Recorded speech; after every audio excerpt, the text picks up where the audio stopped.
আজকে বনমালীপুর মণ্ডল যুব মোর্চার উদ্যোগে আমাদের ভারতীয় জনতা পার্টির ত্রিপুরা প্রদেশের আদরণীয় রাজ্য সভাপতি শ্রদ্ধেয় রাজীব ভট্টাচার্যের শুভ জন্মদিন।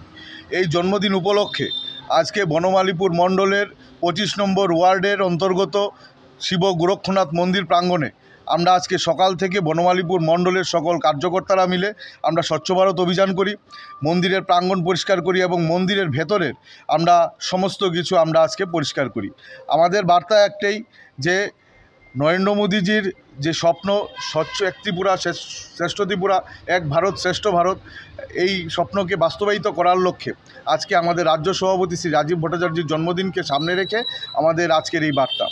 আমরা শুধুমাত্র আজকে স্বচ্ছ ভারত অভিযানের মধ্যে সীমাবদ্ধ থাকবো না, আমাদের সারাদিনব্যাপী আজকে দিনভর আরও অনেক কার্যক্রম রয়েছে। আমরা ক্যান্সার হসপিটালে আজকে ফল মিষ্টি বিতরণ করব আজকে দুপুরবেলা, এছাড়াও আমাদের অন্য কার্যক্রমও রয়েছে। আমরা আজকে এই স্বচ্ছ ভারতের মধ্যে থেকে বনমালীপুরবাসীরা আমরা আমাদের শ্রদ্ধেয় রাজ্য সভাপতি শ্রী রাজীব ভট্টাচার্যের